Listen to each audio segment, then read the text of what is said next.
Hi, my name is Lydia Cox.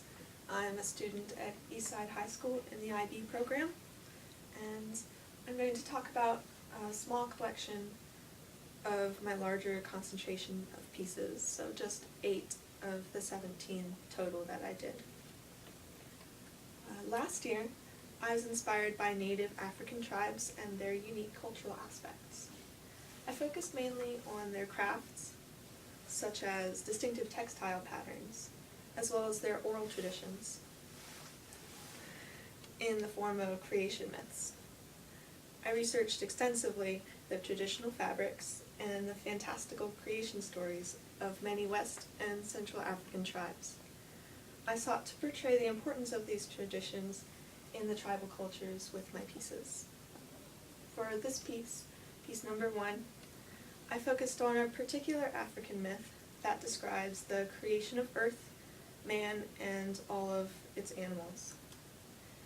In this legend, the almighty god, Kong, creates the earth, humans, and animals from dirt and clay that he's made, and then gives them instructions on how to coexist peacefully. He tells the humans that they are free to do as they please, but they are forbidden from making fire. If they did so, he warns, a great evil would befall them. Night falls, and without the sun to warm them, the humans become cold and scared, so they secretly build a fire. When dawn arrives, Kong reappears, and the humans find they are no longer able to communicate with the animals that used to be their equals. Instead, the two groups are hostile towards each other, and the new world is no longer peaceful. This is Kong's punishment. My piece portrays the moment in the story when the humans rejoice over the fire they have made, and basking in its warmth, it chases away the darkness and the cold, but it also chases away all of their animal friends. I used watercolor and wax resist techniques to mimic the appearance of a West African Gambian tribal textile, a particular style of fabric dyeing using indigo. So I drew on these indigo dyes by using a monochromatic color scheme of blue, and to suggest the random yet really beautiful designs of their textiles, I used a kind of watercolor liquid resist. So first I would mask the paper and preserving the color underneath. Then I painted over it with more paint once it's set, and when everything had dried, I would remove the resist and reveal the finished product, which ended up in layers coming out from the sides.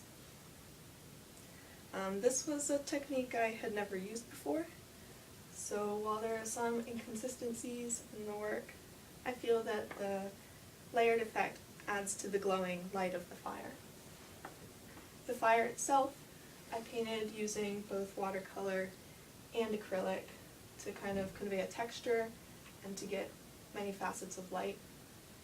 So it stands out from the rest of the piece because it's a different medium, but I feel all of my techniques work together to help the meaning of my piece.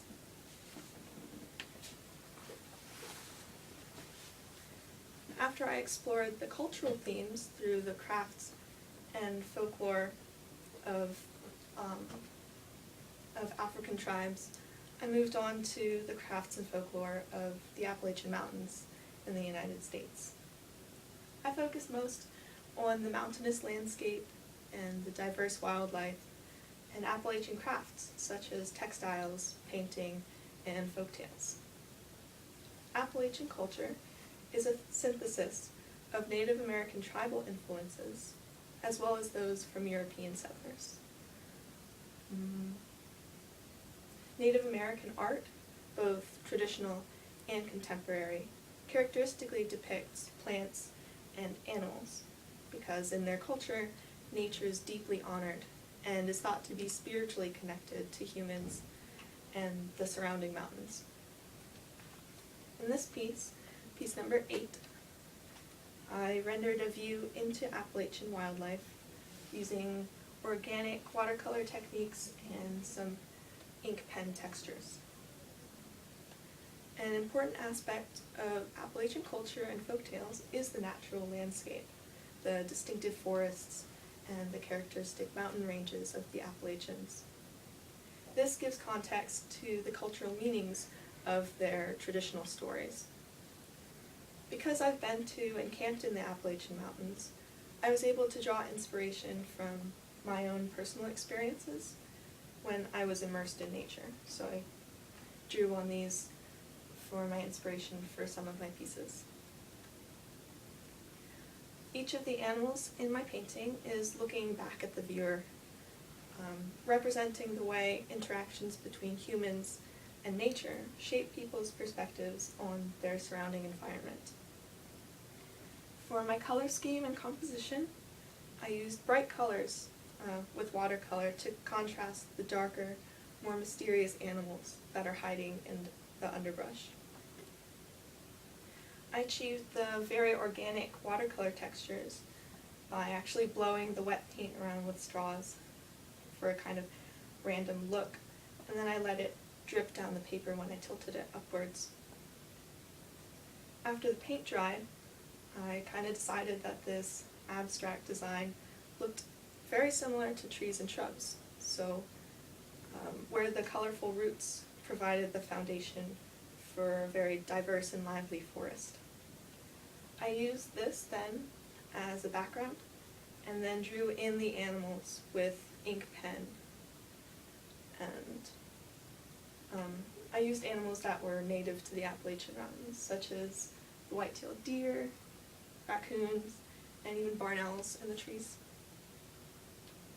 To make these animals really come alive, I relied on the texture of the black ink pen on the watercolor paper, and I feel like they contrast really nicely with the watercolor paints I used. I feel that the varying techniques I used together successfully contribute to my meaning.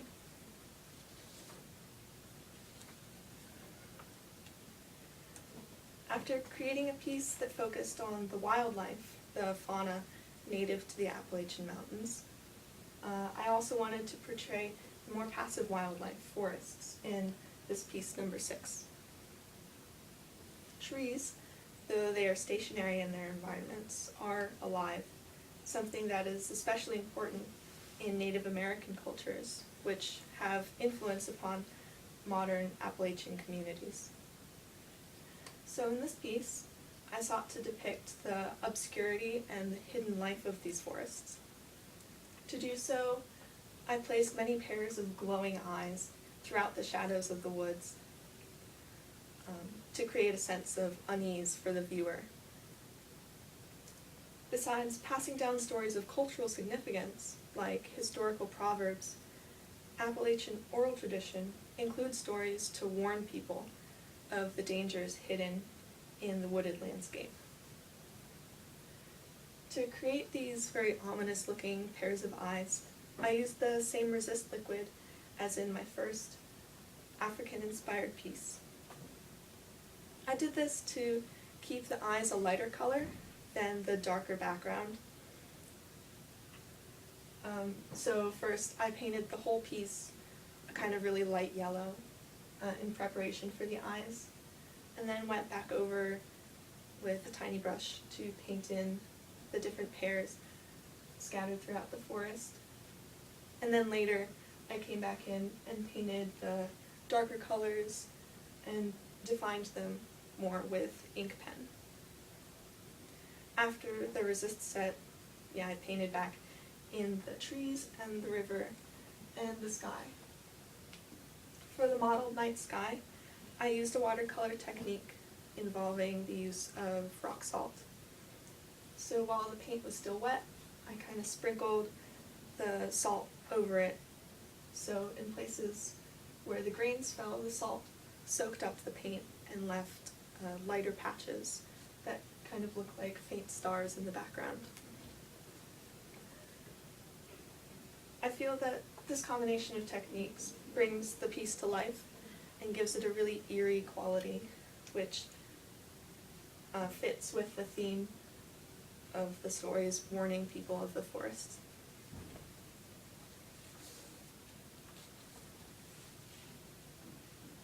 This past year, I was inspired by the world's ocean environments and wildlife. Their beauty and simplicity, their oddities and the mystery of the deep, as well as their magnificence, even though endangered by human activity. But drawing inspiration from marine life and ecosystems was very difficult because I was not able to render images from life. So instead I was required to research the animals' forms through existing photographs. Each of my ocean-inspired pieces focuses on a particular theme, embodying the aspects of the ocean that are most significant for me. First, I concentrated on creatures with very simple forms that are beautifully adapted for undersea life. After portraying the fragility of the ocean by depicting smaller ocean creatures, such as a previous piece where I depicted moon jellyfish using oil pastel and a conch snail. This time I decided to focus on a more unconventionally delicate animal, which is the beluga whale. In my research on marine mammals, I particularly liked the smoothness and the roundness of the beluga whales that I saw, as well as their very expressive faces. This piece, number 11, represents fragility in the mother-child bond between the two beluga whales and in their symbolic pure white bodies. After creating two pieces using oil pastel, I decided to diverge a little bit by going back to my favorite media, which is watercolor painting. For this piece, I spent a lot of time mixing colors for my analogous, almost monochromatic color scheme. This style of the piece itself, I thought is less dependent on detail and focuses more on shape and value, though my composition as a whole is very simple. Overall, I think I'm really happy with the finished product. For many of the aspects I focused on were successful. For example, the emotion conveyed by the mother and the baby beluga contributes to the theme of fragility and delicacy. More technically, the gradient I achieved suggests depth, and the shadows help to evoke the shapes of the animals. However, I feel that this piece appears sort of rushed in my execution. I also would have liked my subjects to have more life and warmth, which I could have done by using warmer tones other than blue. And I also would have liked the light from the surface to be coming in more realistically, so falling on the beluga whales in a different way. For the next few pieces, I wanted to continue to convey the ocean's personality. So I researched the more bizarre creatures it is home to, different kinds of squids, even bioluminescent fish, and fish with gaping mouths and really wide eyes. I spent a lot of time exploring and trying out new ways to portray the mystery of the deep.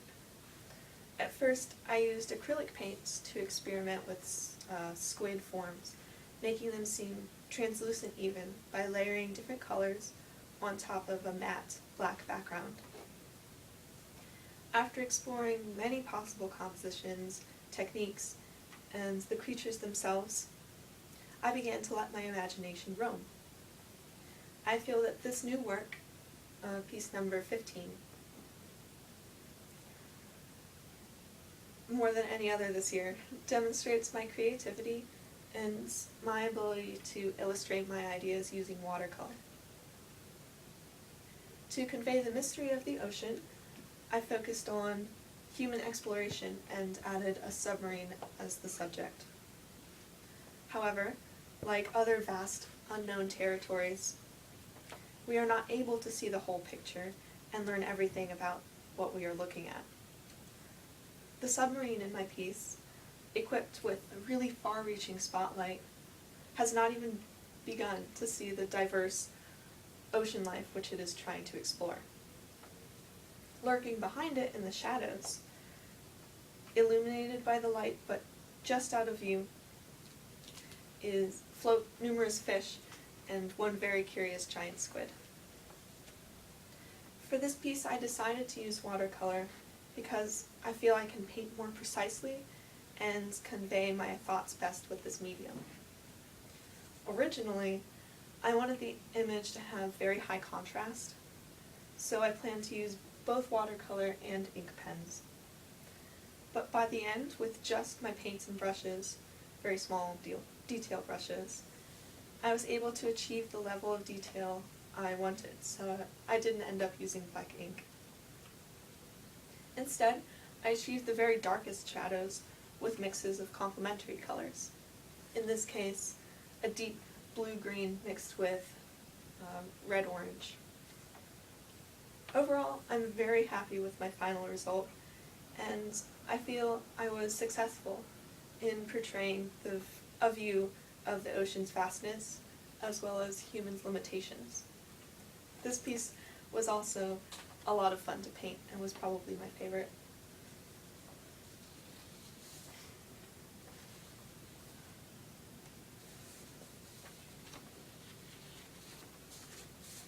In this piece, number 13, I decided to relate the vastness of the ocean with the vastness of the sky and space. I depicted cloud-like jellyfish, or, depending on your interpretation, jellyfish-like clouds, floating in a group past a zeppelin. My goal in this piece was to keep the image ambiguous and sort of surreal, in order to compare the common qualities of the sky and the sea.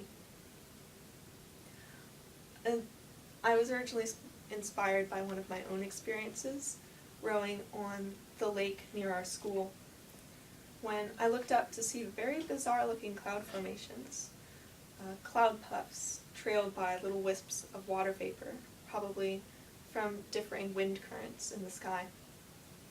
These clouds almost appeared like jellyfish swimming through the sky's blueness, and it inspired me to portray the view as I later imagined it. To suggest these trailing cloud formations, I used various watercolor techniques. First, I painted a light blue-green wash for the background, adding analogous colors to create depth. And then I later picked up the paint in certain places to reveal the white paper beneath. So while the paint was still wet on the paper, I used a dry brush to soak up the paint where I wanted it to be white. I used this negative space to suggest the forms of the clouds, and I modified the shape and the texture of these clouds to resemble a particular species of jellyfish that I researched. My composition depicts a free-floating group of jellyfish, as if they are swimming, but they also appear to be blown by the wind. Navigating through these jellyfish is a submarine-shaped vesicle, though it also resembles a zeppelin. This surreal landscape combines the mystery of strange sea creatures with the wonder of the vast sky and its cloud formations. In this piece, which I titled Black Hole, number 14, I employed both watercolor and ink pen. To continue my theme of the ocean's mystery, I portrayed a black hole at the mouth of a hungry octopus that is dragging in planets with his tentacles. I intended to relate the mystery and depth of the ocean to the uncharted vastness of outer space in a sort of whimsical way. To do this, I combined features of the two to create surrealistic illustrations, for example, in my last piece with the squid. This piece is among one of my first ideas in synthesizing these two unknowns. In this painting, I reimagined the octopus's mouth as a black hole, where its tentacles pull in the celestial matter as if it were the gravitational force of an actual black hole. Each tentacle wraps around a planet or is reaching into space for another. one of the planets even resembles the eye of an octopus, which I did on purpose as a sort of Easter egg.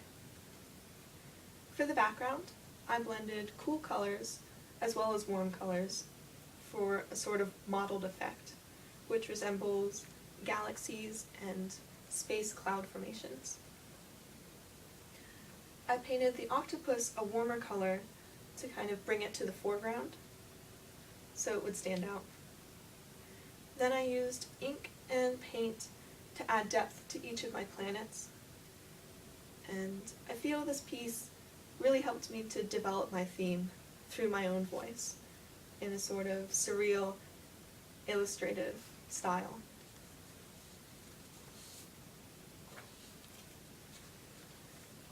After portraying the ocean's beauty and vast unknown, I then sought to convey the abuse of magnificent sea creatures like the humpback whale and the leatherback sea turtle, or even the gentle whale shark, all animals that are really harmless to humans and very helpful to their individual ecosystems, but which are at great risk because of human activity. Seeing these dead or abused great creatures can be very tragic, and this sense of beauty and loss is what I wanted to convey with this next piece, piece number 17. It depicts a beached humpback whale, an instance which is becoming more and more common as human populations continue to pollute the ocean and overfish, and humans end up competing with the whale for its food source. For my composition, I kept the whale as the focus and placed it against a very simple background so as not to distract from the tragedy of the situation. By blending oil pastels, I created very soft forms to make the whale seem delicate, though its size is still very great and almost intimidating. To create depth and keep the humpback whale in the foreground of my piece, I used very dull colors and shades of blue in the background, sky, ocean, and beach. Then I used slightly warmer colors and lots of dark shadows to form the shape of the whale. Because I used oil pastels for this piece, it was kind of difficult to create sharp edges because I was using just the tips of my fingers to blend the colors together. So the colors then blended and kind of softened the shapes. This factor also made contrast a challenge, and I was not able to achieve a large degree of detail in this piece because the oil pastels tended to blend together. However, the softness and delicacy I feel actually added to my desired effect, making the whale seem very small, fragile, and delicate, even though it's this great creature that has washed up on shore. Overall, I don't feel this is my best piece or my strongest, but I feel I was able to work with my challenges and convey my ideas really well.